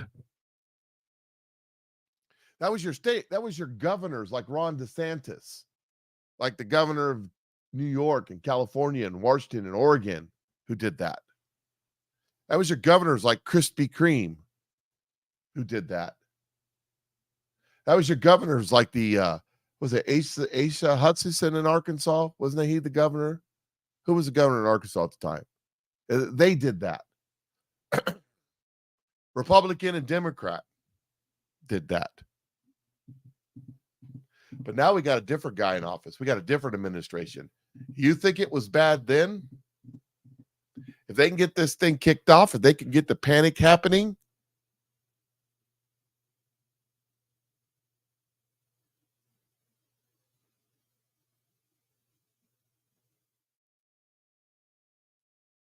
you just wait and see, because it'll be federally mandated.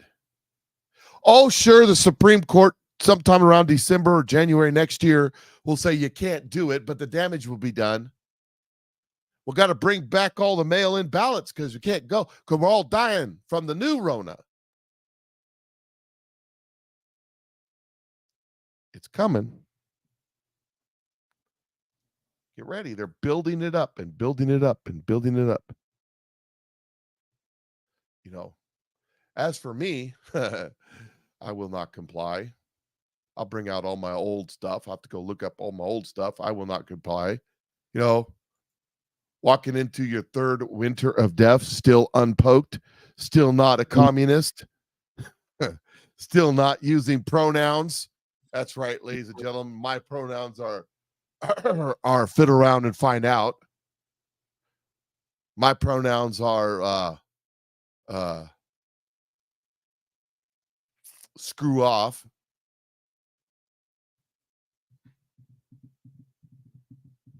Yep. And just like that, the Fed came out and said how great things are. They think they're not, it's all good. We're all good now. We don't need to raise interest rates anymore. The stock market, Dow Jones Industrial Average is up 117. NASDAQ's up 17. S&P 500's up 6. But gold's trading at $2,031 right now. It's up. Silver's trading at $24.89. It's not moving really a lot yet. Will it break 25? If it breaks 25, probably take off. That's it, let's see here. Oh yeah. Interest rates on the 1 month to the 1 year is still above 5. But they got to do what they got to do to save our economy. So they got to get out there and propagandize and tell you everything is. I just looked. Silver's not above 25 right now. It's at 2049. So it may have broke it and then went back down. I haven't been following it. I got gold up where I'm watching it. $2,031 right now. That's where gold's at. That's pretty high. Hadn't been there in a while. So it's all good. Nothing to worry about here, folks. Just move along. Nothing to see. Just remember that you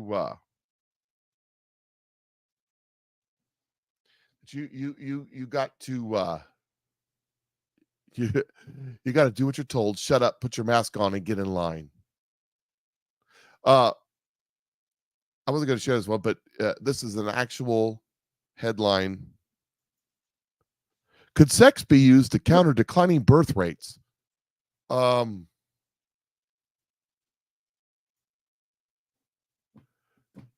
Again, people who are way more educated than they need to be.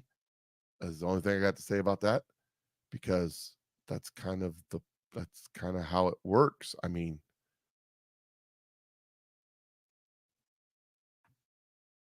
kind of how it works. So, yeah. Anyways, they've decorated the White House for Christmas in Rona for Christmas, ladies and gentlemen. It's very gaudy. You remember when we had First Lady Trump in the White House? You remember how the media just blasted her, thought she was just ridiculous and had no style, no class. We need a president. We need a first lady with class. Remember that? Yeah, here's the decorations at the White House this year for Christmas. Because class and all that. Do you remember what the Christmas, those 4 years of Trump, what the White House looked like for Christmas? I mean, I guess this ain't bad. It's just a little gaudy. Donald Trump is so tacky. Huh. Different senses of style, I guess, or something. Yeah. Anyway. Then there's this story. I found this interesting. Donald Trump was speaking some time ago, about a month ago. He gave a speech. Let me get it pulled up here real quick. He gave a speech about government spending and foreign money. Where is it at? I know we got it around here somewhere. So Donald Trump, where's it at? Sometimes I get a little confused on what I'm doing around here. I had this all set up and ready to go, and now I can't find it. Oh, Lord have mercy. But Donald Trump gave a speech talking about how we're giving all this money overseas to all these different people. And it just seems like then they go out and they, here it is right here. Okay. They go out and here, I'll let him explain it better. He's better at it than me as I'm trying to stall. As I look at the sidewalks are all cracked and dirty, and yet we spend hundreds of billions of dollars. We spend trillions of dollars giving that money to foreign countries, and we don't even know where it goes. You'll learn where it goes when you see these beautiful 400-foot yachts pulling up to the dock. Someday, how did he make so much money? Let's not talk about it. You'll see what's going to happen. So there's Donald Trump saying, well, all this money we're giving to Ukraine, pretty soon, Vladimir Zelensky is going to pull up in a 100-foot yacht. And where did he get his 100-foot yacht? Well, guess what? U.S. tax dollars at work. Zelensky allegedly bought 2 yachts via proxy worth over $75 million, as reported by the Islander. The names of the yachts are an insult to all Ukrainians. Lucky me and my legacy.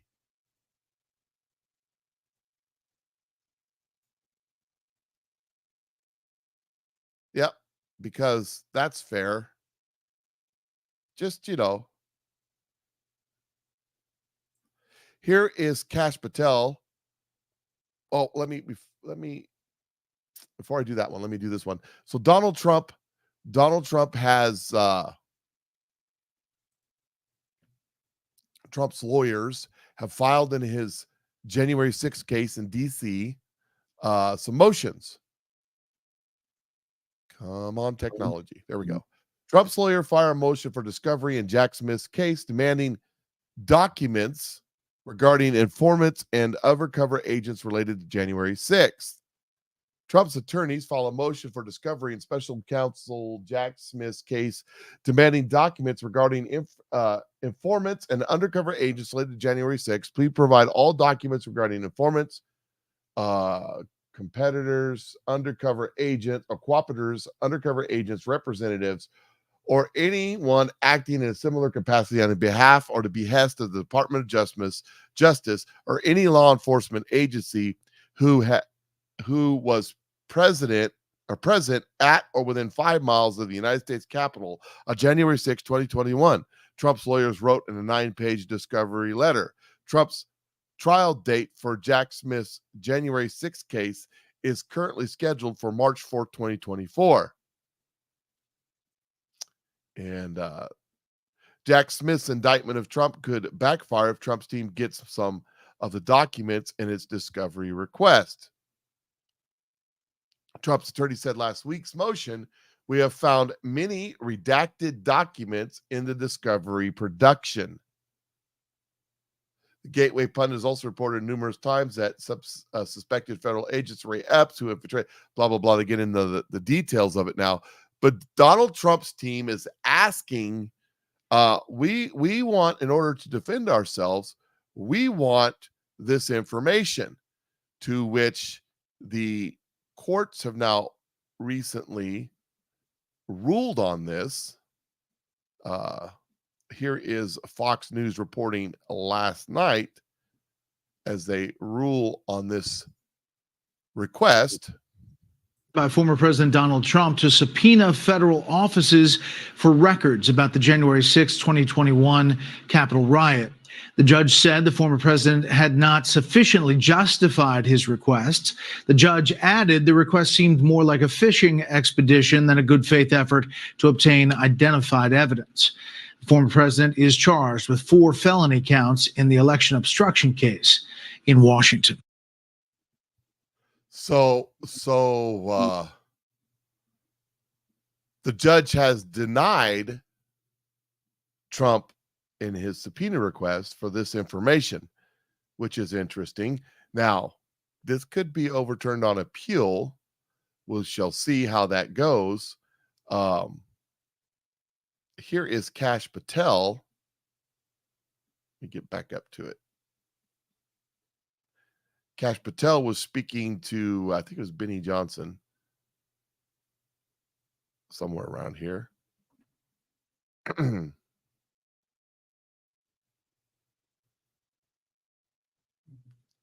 All right.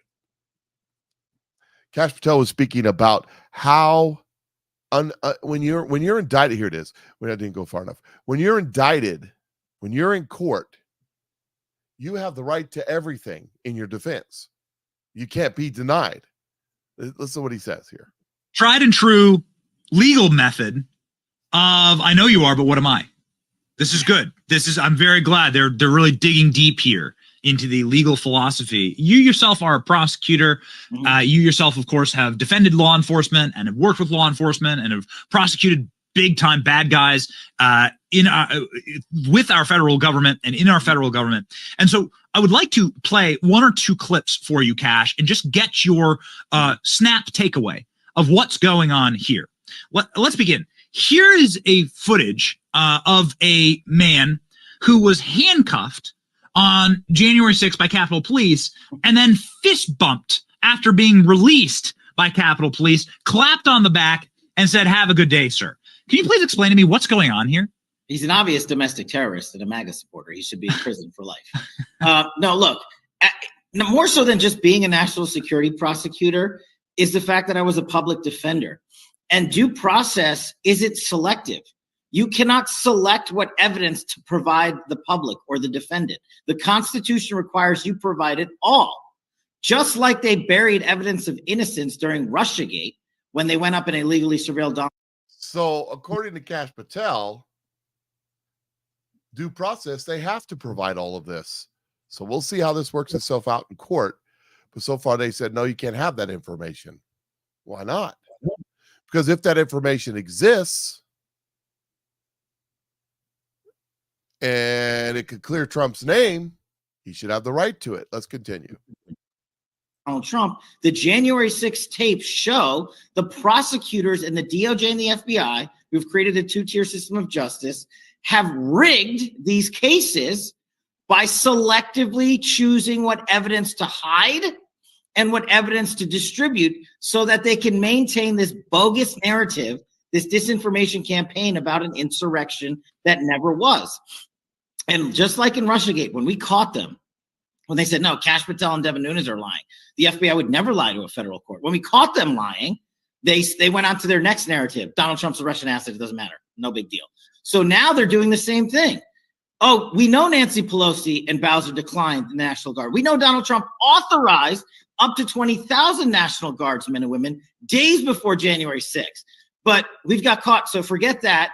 Donald Trump's an insurrectionist because he didn't order the National Guard deployed on January 6th. All of this has been perpetrated against the mainstream media to rig the next presidential election and to continue the false narrative to try to take Donald Trump off the ballot. That's the end game here. They now want to say, since he committed insurrection, like this Colorado judge has me on the witness stand and then finds that even though Donald Trump can be on the ballot constitutionally, she finds he committed insurrection. It's legally impossible to make that finding, but they want the narrative out there. And what I literally said in the middle of court, and my courtroom testimony was public, it's on TV.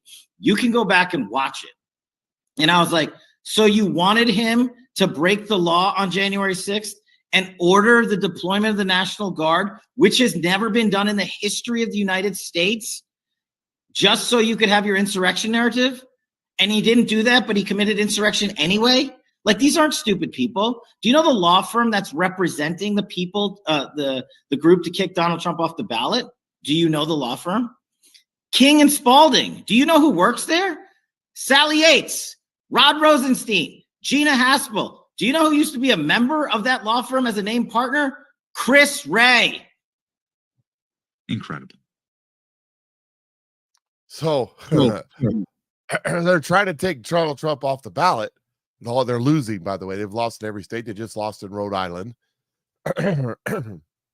because they got nothing.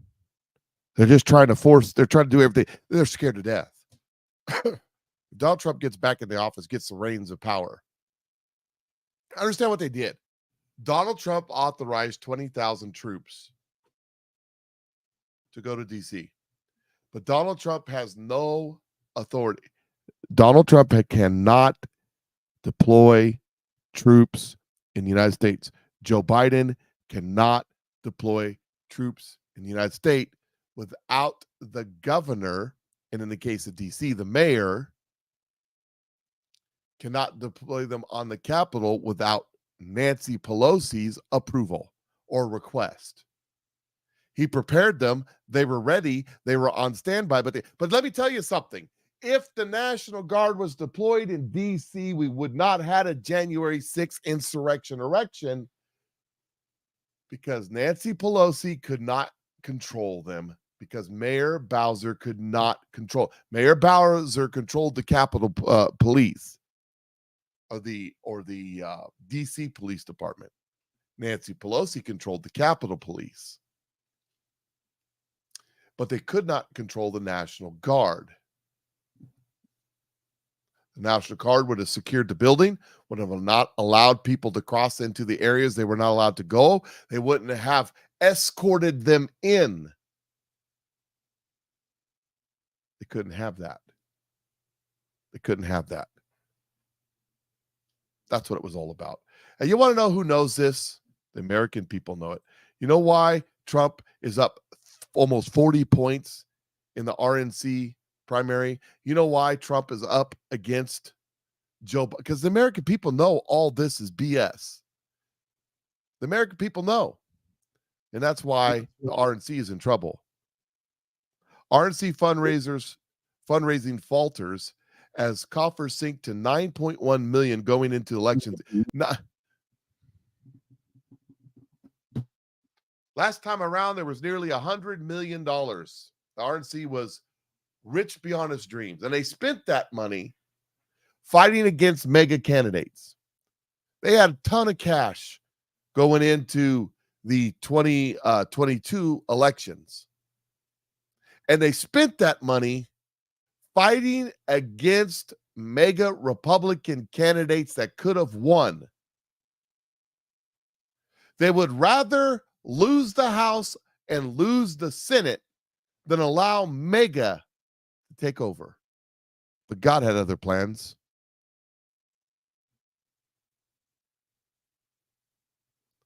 So the Republican Party is floundering. 9.1 million go in the election season, the lowest amount since 2015.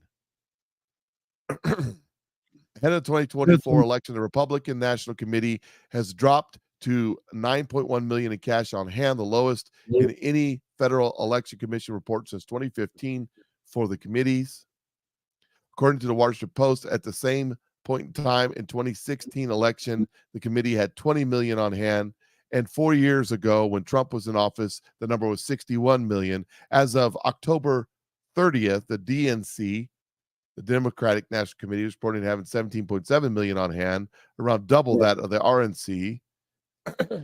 It's a revenue problem, Tennessee RNC member Oscar Brock told the outlet. We're going through the same efforts we always go through to raise money, the same donor meetings, retreats, digital advertising, direct mail. Everybody calls me a grifter, by the way. But the return is much lower this year.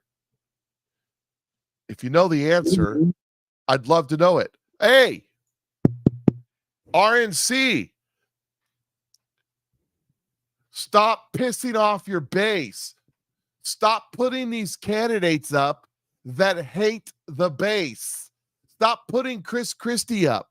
Stop putting Bird Brain, whatever her name is, up. Stop putting these people up. Stop the stupid debates. Support Donald Trump. Support the mega candidates. Maybe we'll donate to. Oh, you don't want them. You'd rather be in control. You'd rather be the loser in control than the winner where the people are in control. Well, guess what? The people ain't giving you no more money. We ain't giving you. I wonder how much money Donald Trump has raised. I know he's hit records. Continue.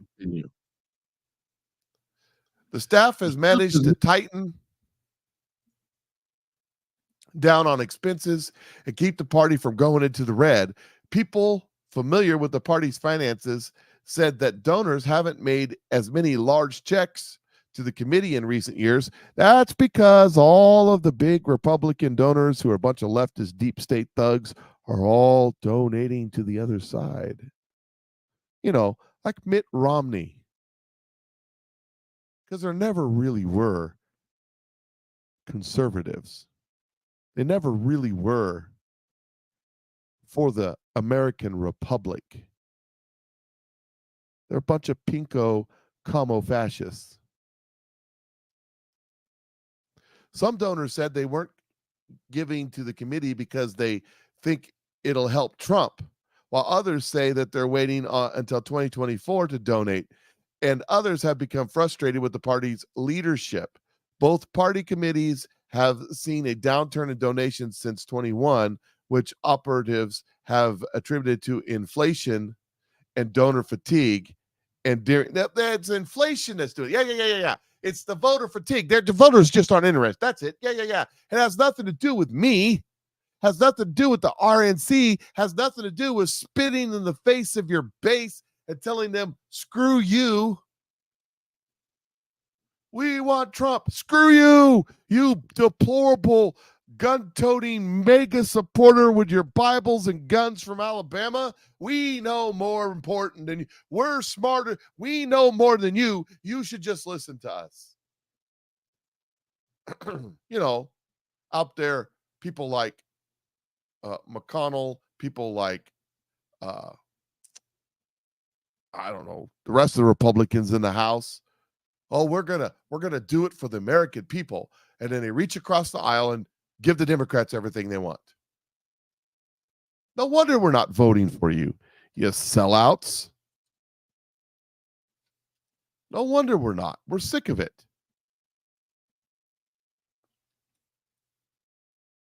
Here is the former CEO of Home Depot, Bernie Marcus. This is a November 9th article that he posted in Real Clear Politics op-ed as he endorses Donald Trump. He says, I'm 94 years old, and like many of you, I'm exhausted by politics and saddened. By the way, this is one of the biggest donors to the RNC, and saddened by what I've seen happen to America. I had hopes it was time for me to move to the sidelines and let the younger generations continue to fight to preserve America's founding freedoms and values. But like so many of us, I realized that I could not let myself walk away. The stakes are just too high. We cannot let America we see today be what we leave our children and our grandchildren. Many of our once great cities have devolved into lawlessness with random violence attacks on innocent people, rampant looting, large-scale homeless encampments. There are rarely consequences for the wrongdoers because George Soros elected prosecutors across America refuse to prosecute them. Moreover, the southern border is unprotected, and millions of people we know nothing about pour into our nation to receive care and benefits that we cannot afford to provide for our own struggling military veterans. Worse, many of the border crossers may be gang members who committed violent crimes here. School children across America cannot read and write or do basic math, but they do know how to cut their tallywhackers off. While our educational leaders tell us that, and they know what their pronouns should be, tell us that they know better than our parents on how to raise our children. Working men and women are struggling to provide for their families and must raid their retirement funds just to feed, clothe, and take care of their children. These are just a few problems America is facing after 3 years of bad government policy. I have to disagree. It's been 50 years plus of bad policy. They cannot be our legacy. This should not be a partisan issue. This should not be an issue for all Americans, Democrats, Republicans, independents. That I hope to reach with this op-ed. You enjoy the freedoms and value on which the nation was founded. Sadly, I see these freedoms and values being eroded today as government gets bigger and weaponized against political opponents. I wrote this op-ed because of my love for America, not for financial gain or advantage. I've been retired for 30 years. I spend my time engaged in philanthropic causes with which I've committed to share 90% of my net worth. I was born here and can give testimony about the American dream. I lost my job and was broke when I was 48 years old. A dear friend of mine suggested that my misfortune presented a great opportunity to build a small business based upon an idea I had shared with him. Only in America, in the land of opportunity, could being without a job and broke be a great opportunity. In 1978, my partners and I built 4 warehouse stores, and this small business grew to and is now known as Home Depot. We could only have done this in America because of America's system of free enterprise, pro-job growth government policies. The state of America today, especially record inflation, government overregulation, and problems of the last 3 years, would prevent my partners and I from succeeding as we have. Part of our legacy must be passing on to future generations of Americans our founding freedoms and values, including the American dream. We must change the current trajectory of our nation and solve problems created in the last 3 years.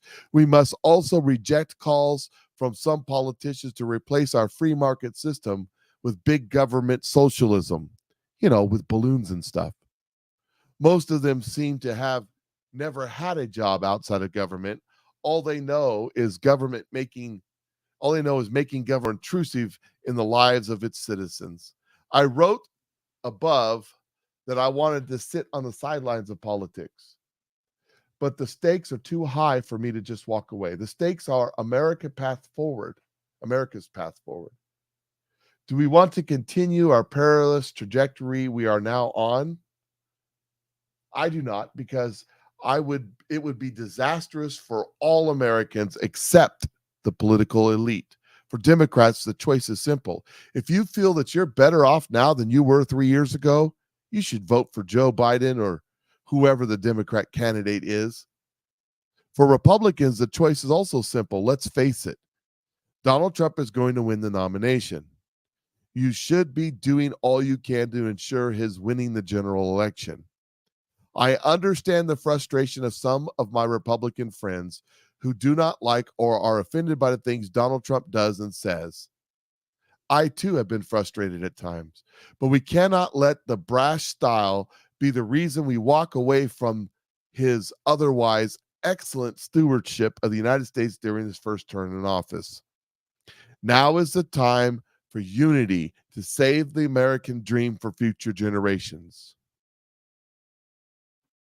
For these reasons, I endorse Donald J. Trump as nominee for the Republican Party and our next president. I endorse him not only because he's the best chance of winning the general election, but because he's the best person to take on and dismantle the administrative state that's strangling America. The new war in the Middle East will present great challenges for the free world for some time, especially in keeping other terrorist groups or nations out of the conflict. This will require a president with the judgment, strength, decisiveness, and courage that Donald Trump has displayed in his first term when he ordered the strike that killed Iranian terrorist general Qasemi Soleimani, whatever, and Abu Snakbar, and dissuaded Russia from invading Ukraine. Many, including myself, believe that Hamas would not have unleashed its barbarism and cruelty on Israel if Donald Trump was president today. The reason is America's enemies respect and, more importantly, fear Trump's judgment, strength, decisiveness, and courage. It is critical that the Americans' next leader have these abilities in the face of Hamas's murdering innocent babies, old people, including Holocaust survivors, entire families burning alive innocent people, raping women and young girls, and other unspeakable acts. I urge my fellow Democrats, Republicans, and Independents to put their love for America above all else. I urge Republican National Committee to end the Republican debates and only benefit ad makers and political consultants. They are unproductive and embarrassing.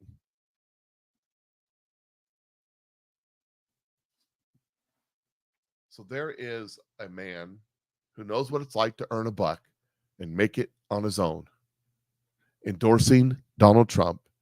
And in that endorsement, he's endorsing America, because America, as founded, is what made this country great. And the America that these progressive, socialist, Marxist, pinko, commie fascists want to lead us to is what led to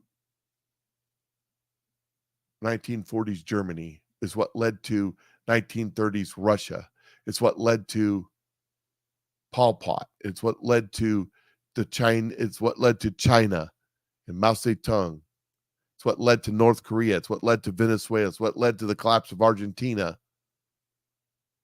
It has never worked in the history of man.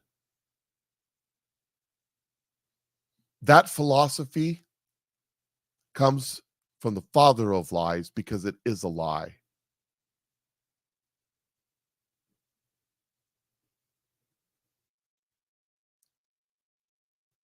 Ronald Reagan says, as we're talking about Ronald Reagan quotes, that we are one generation away from 1,000 years of darkness. Let's not be that generation. Let's stand for our government. Let's stand for our country. Let's stand for our God. Let's stand for our families. You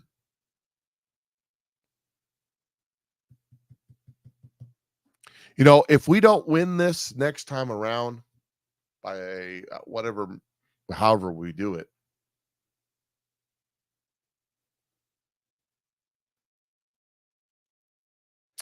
then the voting box is irrelevant. I already think that it is. And it's going to take a lot of lead and gunpowder to win our country back. And it may take a long time.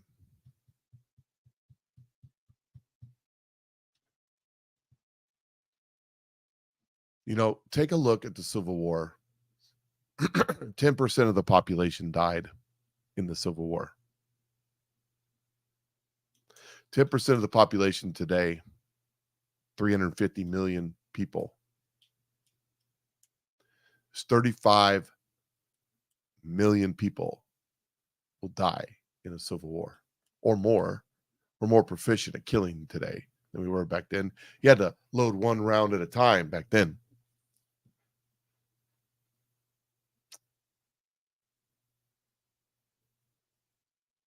You better stand up for your families now, because standing up later could cost you everything. Anyways, you guys have a great day. It's time for me to go. I'm over on hour. I just want to remind you, I will not have a show on Friday. I'll be traveling down to Tennessee to go to the debate, the great debate. Is the earth flat or is the earth round? Frankly, I don't have a dog in this fight because I don't really care. I lean one way rather than the other, but you know, I reject all outlandish theories on both sides. Stick to the facts, man. But it should be fun and entertaining. And Friday night, I will be at the meet and greet that's being put together at the Hilton there, Mount Juliet, Tennessee, right on the highway there on the main drag. I don't know what the name of the road is, but everybody knows where it is if you're from that area. So come out and say hi. You guys have a great day. Patriot Mike is out.